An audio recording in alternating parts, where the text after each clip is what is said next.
بسم الله الرحمن الرحيم الحمد لله والصلاة والسلام على رسول الله وعلى آله وصحبه ومن والاه. கிதாப் الأربعين في مذهب السلف. சலஃபுடைய பாதை, சஹாபாக்களுடைய கொள்கை குறித்த 40 நபிமொழிகளில் 25வது ஆட்சியாளரின் உரிமைகளை பேணுதல் இன்னும் மார்க்க ஆதாரங்களை முன்வைத்தல் குறித்தது. وعن عبد الرحمن بن أبزة رضي الله تعالى عنه قال عبد الرحمن بن أبزة رضي الله عنه அவர்கள் அறிவிக்கிறார்கள், كنت عند عمر فجاءه رجل. நான் உமர் இப்னு அல்-கத்தாப் ரலியல்லாஹு அன்ஹு அவர்களோடு இருக்கும்போது ஒரு மனிதர் அவர்களிடம் வந்தார். فقال إنا نكون بالمكان الشهر والشهرين. நாங்கள் ஒரு மாதமோ அல்லது 2 மாதங்களோ ஒரு இடத்தில் தங்கக்கூடிய சூழல் வந்துவிடுகிறது. அப்படிப்பட்ட இடத்தில் தண்ணீர் கிடைக்காமல் ஆகிவிடுகிறது. فقال عمر أما أنا فلم أكن أصلي حتى أجد الماء. நான் இருந்தால் தண்ணீரை பார்க்கும் வரைக்கும் நான் தொழமாட்டேன் என்று உமர் இப்னு கத்தாப் ரலியல்லாஹு அன்ஹு அவர்கள் சொன்னார்கள். فقال அம்மார் ரலியல்லாஹு அன்ஹு அங்கு இருந்தார்கள். அவர்கள் சொன்னார்கள், யா அமீர் அல் முஃமினீன், முஃமின்களின் தலைவர் அவர்களே, அம தத்குரு இத் குன்து அன வ அன்த ஃபில் இப்லி فأصابتنا جنابة فأما أنا فتمكأت فأتينا النبي صلى الله عليه وسلم فذكرت ذلك له. அமீருல் முஃமினீன் அவர்களே, உங்களுக்கு ஞாபகம் இருக்கிறதா, நானும் நீங்களும் ஒரு இடத்தில் தங்கியிருந்தோம். ஒட்டகங்களை மேய்த்து கொண்டிருக்கும் போது ஒரு இடத்தில் இருந்தோம். அப்பொழுது நாம் குளிப்பு கடமையானவர்களாக ஆகிவிட்டோம். அப்போது நான் என்ன செய்தேன் என்றால், மண்ணில் நான் புரண்டு விட்டேன்.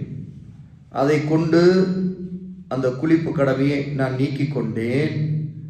பிறகு இந்த விஷயத்தை ரசூலுல்லாஹ்விடம் வந்து நான் சொன்னேன்.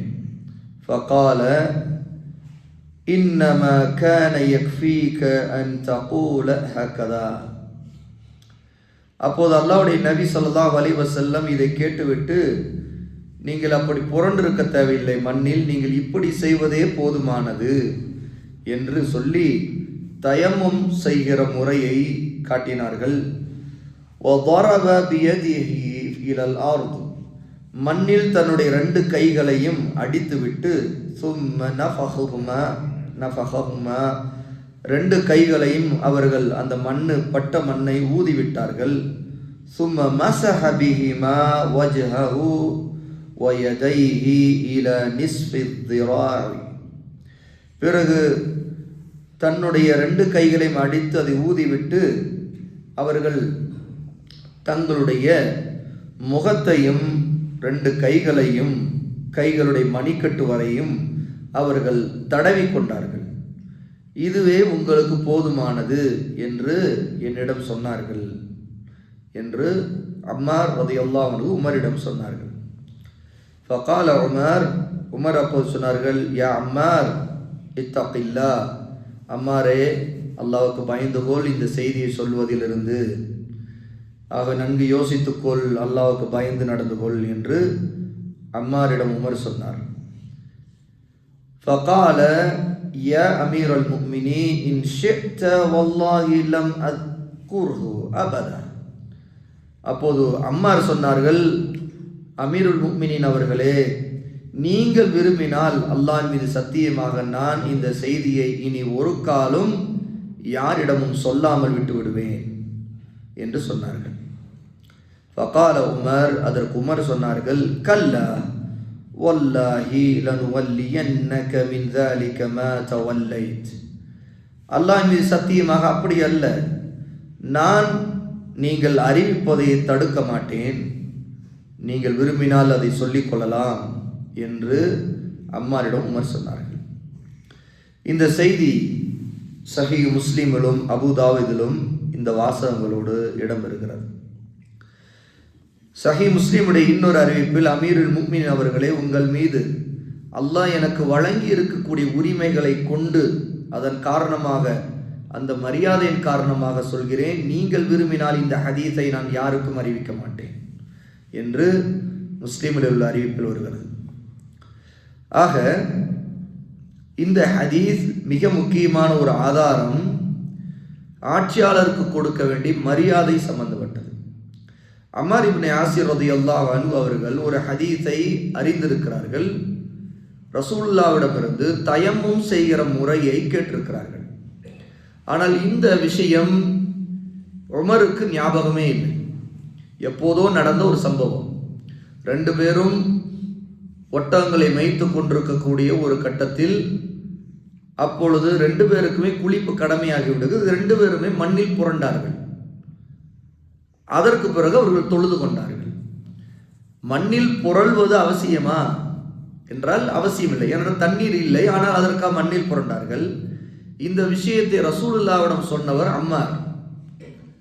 அதற்கு பிறகு ரசூல் ஸல்லல்லாஹு அலைஹி வஸல்லம் தயம்மும் செய்கிற முறையை சொல்லிக் கொடுக்கிறார்கள். நீங்கள் இப்படி செய்ய தேவையில்லை, இதுவே போதும் என்று அம்மார் பார்க்க ரசூலுல்லாஹ் தன்னுடைய 2 கைகளை மண்ணில் அடித்து அதை ஊதி விட்டு தன்னுடைய மணிக்கட்டு வரைக்கும் முன் கைகளை ஒரு முகத்தை தடவி விட்டு முன் கைகளை தடவினார்கள்.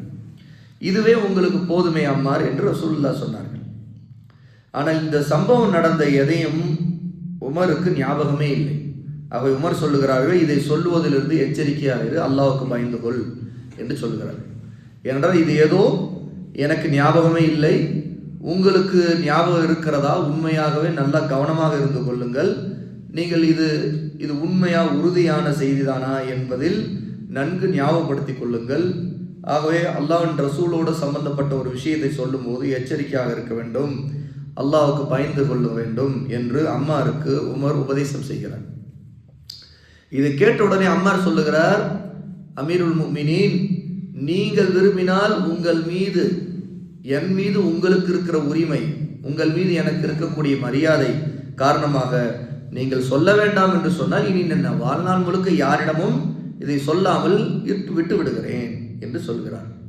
ஆனால் உமர் அப்படி சொன்ன போதும், இல்லை, நாம் உங்களை தடுக்க மாட்டோம், நீங்கள் விரும்பினால் சொல்லிக் கொள்ளுங்கள், அல்லாஹ்வின் சத்தியமாக நான் தடுக்க மாட்டேன் என்று உமர் சொல்லுகிறார்.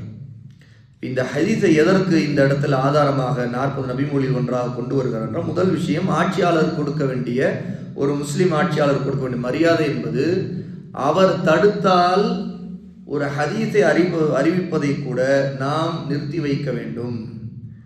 ஏனென்றால் அது அவர் மீது இருக்கக்கூடிய மரியாதையை நாம் அந்த அளவுக்கு கட்டி காக்க வேண்டும். மௌனம் காப்பது அந்த இடத்தில் தேவைப்படும் என்றால் மௌனம் காக்க வேண்டும், அமைதியாக இருக்க வேண்டும்.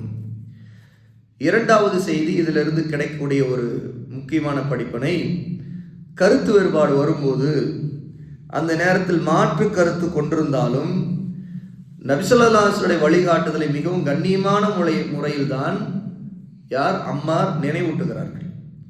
ஆகவே ஒரு ஆட்சியாளர் மாறுபட்ட கருத்தை கொண்டிருந்தாலும், மார்க்க விஷயம் இருந்தாலும் ஆட்சியாளரிடம் மிகவும் கண்ணியமாக நடந்து கொள்ள வேண்டும். அவரை அவமதிக்கும் விதமாக, அவரிடம் சண்டை போடும் விதமாக, வாக்குவாதம் செய்யும் விதமாக ஆட்சியாளரிடம் நடக்கக்கூடாது. சஹாபாக்கள் அப்படி நடக்க மாட்டார்கள். ஏனென்றால் அவர்களுக்கு தெரிந்தது, ஒரு முஸ்லீம் ஆட்சியாளர் என்றால் அவருக்கு கொடுக்க வேண்டிய கண்ணியம் எவ்வளவு மகத்தானது மார்க்கத்தில் உள்ளது அப்படி. அடுத்த 3வது விஷயம், பொறுப்பை ஒப்படைப்பது. உமர் ரலியல்லாஹு அன்ஹு அந்த ஹதீஸை ஏற்றுக்கொள்ளாவிட்டால் கூட, ஏன்னா அவருக்கு ஞாபகமே இல்லை, உண்மையிலே அது அப்படி ஒன்று நடந்ததா, அந்த மாதிரி ரசூலுல்லாஹ் சொன்னார்களா என்று ஞாபகம் இல்லை. ஆனால் இந்த விஷயம் 2 பேருக்கு முன்னாடி தான் நடந்திருக்குது. ரசூலுல்லாஹ்விடம் அம்மார் சொல்லும் போது உமர் அங்கே இருந்திருக்கிறார். ஆனாலும் உமருக்கு அது சுத்தமாக ஞாபகம் இல்லை. ஆக ஒருத்தருக்கு இயல்பில் ஏதாவது சில விஷயங்கள் ஞாபகத்தில் இல்லாமலே போய்விடும். ஆனாலும் உமர் ரலியல்லாஹு அந்த ஹதீஸை ஏற்றுக்கொள்ளாவிட்டாலும் அம்மாரிடம் அந்த ஹக்கை, அந்த உண்மையை மக்களுக்கு அறிவிப்பது, அதை சொல்லிக் கொடுப்பதிலிருந்தே அதை தடுக்க மறுக்கிறார்கள். அல்லாஹ்வுக்கு பயந்துகொள் என்று சொல்லுகிற அதே உமர் இன்னொரு பக்கம், இல்லை நாம் தடுக்க மாட்டோம், உங்களுக்கு நன்கு ஞாபகம் உறுதியாக இருந்தால் அந்த பொறுப்பு உங்களுடையது, என் பொறுப்பு அல்ல, நீங்க அறிவிக்க விரும்பினால் நீங்க அறிவித்துக் கொள்ளுங்கள் என்று தயமும் சம்பந்தப்பட்ட அந்த ஹதீஸை அறிவிப்பதற்கு உமர் அனுமதி கொடுக்கிறார். அடுத்து கடைசி விஷயம், தயமும் செய்யக்கூடிய முறை இந்த ஹதீஸிலே தெரிந்து கொள்கிறோம். அம்மார் சொல்லுகிறார், ரசூலுல்லாஹி ஸல்லல்லாஹு அலைஹி வஸல்லம் 2 கைகளை கொண்டு மண்ணில் முதலில் அடித்தார்கள், அடித்துவிட்டு அந்த மண்ணை ஊதி விட்டார்கள், பிறகு தன்னுடைய முகத்தை தடவினார்கள், பிறகு தன்னுடைய முன் கைகளை மணிக்கட்டு வரைக்கும் தடவினார்கள். இப்படி செய்தால் போதுமானது என்று சொன்னார். அப்படி என்றால் குளிப்பே கடமையாயிருந்தாலும் தண்ணீர் இல்லாத போது, தண்ணீர் இல்லாத சூழ்நிலை வந்தால் அப்போது இந்த தயமும் போதுமானது, ஒருவர் குளிக்க தேவையில்லை, அதிலேயே அவர் தொழுதும் கொள்ளலாம் என்று தெரிகிறது. ஆக தயமம் செய்கிற முறையையும், அதுவும் இப்படி ஒரு சூழல் வந்தால் தொழுகையை விடக்கூடாது என்றால், வந்தவர் உமரிடம் வந்து சொல்லக்கூடியவர் ஒரு சட்டம் கேட்கிறார், நாங்கள் சில நேரத்தில் 1 மாதம் 2 மாதம் அளவு கூட தண்ணீரே இல்லாமல் இருக்க வேண்டிய சூழல் வந்து விடுகிறது, எங்க பாலைவன பிரதேசம், அப்ப அப்படிப்பட்ட நேரத்தில் நான் என்ன செய்ய என்று கேட்கிறார். உமருக்கு தயமும் செய்வதை பற்றி சட்டமே ஞாபகம் இல்லை. உமர் சொல்லுகிறார்கள், நான் என்னை பொறுத்தவரை தண்ணீர் கிடைக்க வரைக்கும் நான் தொழவே மாட்டேன். அப்படி என்றால் என்ன, தண்ணீர் கிடைத்த பிறகுதான் ஒது செய்வேன், அதற்கு பிறகுதான் தொழுவேன், தண்ணீர் இல்லைன்னா எப்படி தொழ முடியும், என்ன ஒது செய்ய முடியாதே என்று உமருக்கு தயமை பற்றிய சட்டமே ஞாபகம் இல்லை அந்த நேரத்தில். ஆகவே உமருடைய பதில் 1 மாதம் 2 மாதம் ஆனாலும் தொழவே மாட்டேன், தண்ணீர் கிடைச்சாலும் தொழுவேன் அப்படிங்கிறார். அப்ப அந்த இடத்துல அது தவறு என்பதை இன்னொரு சஹாபி அம்மார் அந்த இடத்துல சத்தியமான ஆதாரத்தின் செய்திய உமரிடம் சொல்லுகிறார், அங்க இருக்கக்கூடிய மனிதருக்கு முன்பு சொல்லுகிறார். அப்ப ஞாபகம் இருக்கிறதா, நாம் இப்படி நடந்ததே, நமக்கு வந்து குளிப்பு கடமையான நேரம், தண்ணீர் இல்லாமல் இருந்தோம், ஆகவே நாம் ஒட்டகத்தை மேய்த்து கொண்டிருந்த நேரம், பாலைவனத்தில் ஒட்டகத்தை மேய்த்து கொண்டிருக்க நேரம், தண்ணீரே இல்லாமல் குளிப்பும் கடமையாகிவிட்டது, நாம் மண்ணிலே நம்ம 2 பேரும் புரண்டோம் அப்படிங்கிறான். அப்ப அவர்கள் அந்த இடத்துல ஒரு ஈதா செய்தாரு, மண்ணில புரண்டு விட்டு நாம தொழுகலாம் அப்படின்னு சொல்லி, அப்ப அதன் மூலமா குளிப்ப கடமை நீக்கிடலாம். ஆக மண்ணிலே புரள்வதை கொண்டு, உடலில் மண் முழுக்க படுறதை கொண்டு அந்த குளிப்பு கடமை நீக்க முடியும் அப்படின்னு அவங்க அப்ப இஜ்திஹாத் செய்திருந்தாங்க. ஆனா ரசூலுல்லாஹ்வோட வந்து இந்த விஷயத்த சொன்ன நேரத்துல ரசூலுல்லாஹ் சொன்னா, அது தேவையில்லை, நீங்க இவ்வளோ செய்தா போதும் அப்படின்னு சொல்லிட்டு முகத்தையும் கைகளையும் தடவினா போதுமானது அப்படின்னு சொல்லியிருக்கிறான். அப்போ ஒரு சட்டம் சஹாபாக்களில் சிலருக்கு சில நேரங்களில் மறதியின் காரணமாகவும் தெரியாமல் மறக்கப்பட்டு போயிருக்கும், அல்லது அறியாமல் போயிருக்கும். அந்த நேரத்தில் இன்னொரு சஹாபி அறிந்திருப்பவர், ஞாபகம் வைத்திருப்பவர் அந்த செய்தியை ஆதாரத்தோடு எடுத்து சொல்வார். ஆக இந்த விஷயங்களை கூட இங்கே ஒரு விஷயத்தை நாம் புரிந்து கொள்கிறோம். உமர் ஒரு ஆட்சியாளராக இருக்கும்போது அம்மார் அதில் என்னங்க நீங்கள் என்ன இப்படி மறந்து போய் கிடக்குறீங்க அப்படின்லாம் மரியாதை குறைவாக பேசலை. இன்னும் சொல்ல போனால், நீங்கள் அல்லாஹ்வுக்கு பயந்து கொள்ளுங்கன்னு சொல்லிட்டு உமர் சொன்ன உடனேயே, நீங்கள் விரும்பினா எனக்கு ஞாபகம் இருக்குது அல்லாஹி, ஆனால் நீங்கள் சொல்லக்கூடாதுன்னு சொன்னீங்கன்னா நான் இனிமேல் யாருக்கும் சொல்ல மாட்டேன், நான் அமைதியாக இருந்துருவேன், ஏன்னா இதில் வேறு எதுவும் குழப்பங்கள் வரும் அப்படின்னா நான் அமைதியாக இருந்துருவேன்னு சொல்லிட்டு உமரிடம் அந்த மரியாதையோடு கண்ணியத்தோடு பதிலளிக்கிறார் என்பதை பார்க்கிறோம். ஆகவே இதுதான் ஒரு முஸ்லீம் தன்னுடைய ஆட்சியாளரிடம் நடந்து கொள்ள வேண்டிய, ஒரு முஸ்லீம் ஆட்சியாளர் நடந்து கொள்ள வேண்டிய கண்ணியம் மரியாதையும் என்று இந்த ஹதீஸை கொண்டு நம்முடைய சலஃப், நம்முடைய உலமாக்கள் ஆதாரத்தை முன்வைக்கிறார்கள். அல்லாஹ் தஆலா அந்த மார்க்க விஷயங்களை கற்றுக்கொண்டு அதன் அடிப்படையில் நடந்து கொள்ள வேண்டும். வ ஆகிரு தஅவானா அல்ஹம்துலில்லாஹி ரப்பில் ஆலமீன்.